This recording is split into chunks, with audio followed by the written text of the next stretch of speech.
Hello, friends. Hello. Welcome back. Thanks for coming. Hope you're having a good day wherever you're at, and it's going well for you. For the good stuff today, I want to suggest that fight fear first. Fight fear first. I recently read an article, great article by a guy by the name of Kevin Goss, University of Minnesota. It was worth sharing as today's good stuff. He said, fear and anxiety may not be anyone's favorite, but they do go a long way in keeping us safe. Then he pivots in the article and asks an important question. He says, but what about when the response goes too far? For instance, you were bitten by your friend's dog, and instead of fearing the dog that bit you, you come to fear all dogs. Went too far.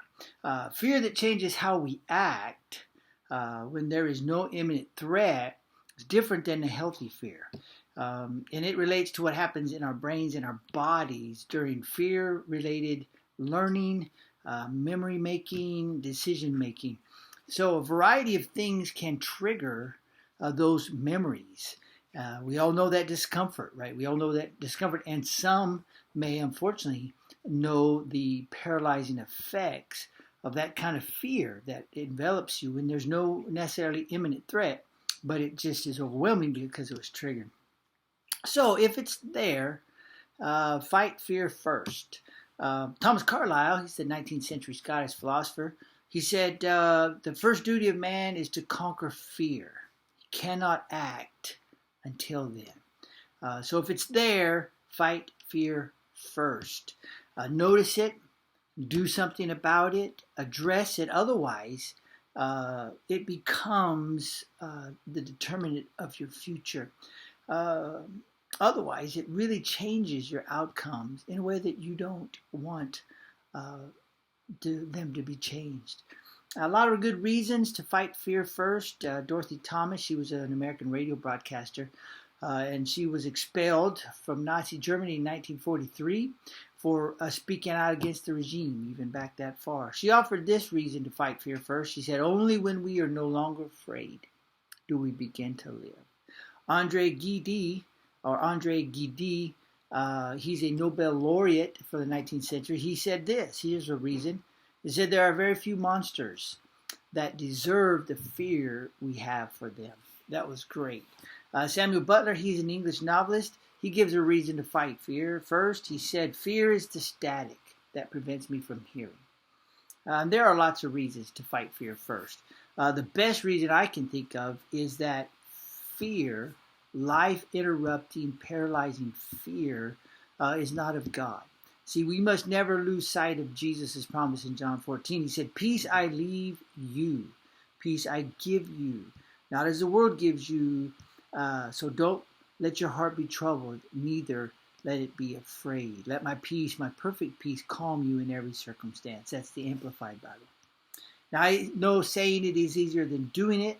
I realize that. So here are some hacks. Let me offer you some hacks to fight fear first. If and when you see it, when you know what's coming on. When you recognize that you're dealing with an unhealthy type of fear.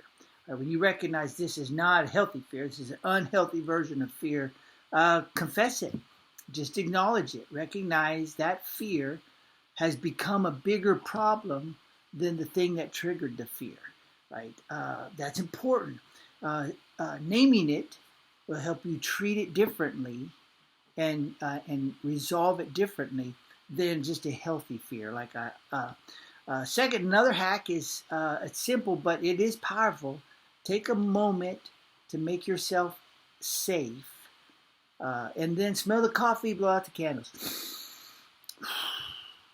Do that a couple, three times, right? Take any physical steps you need to give yourself an increased sense of physical safety, and then breathe. The extra O2-CO2 exchange actually changes the chemistry of your brain. It really does. And it helps balance out any excessive amount of stress chemical. It's like a reboot of the brain that enables you to proceed more logically, more rationally, more decisively.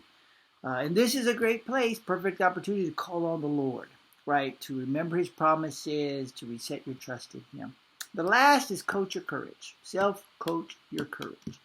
It's normal to be afraid. It's going to happen. Maybe it will happen a lot depending on your circumstances. But you got to self-coach your courage, because courage is always an awesome response. An example is King David. When he lost his home, his home was raided, his family was taken off, and the Bible said he encouraged himself in the Lord. So you got to self-coach yourself sometime. This process will move you through this. Self-coaching will move you through or from, you can do it, Ron. You can do this. Come on, you can do this. Through the fear to nailed it. And we all want to get to nailed it. And so you self-coach yourself. Self-coach yourself with Plato. He said, courage is knowing what not to fear. Coach yourself with MLK.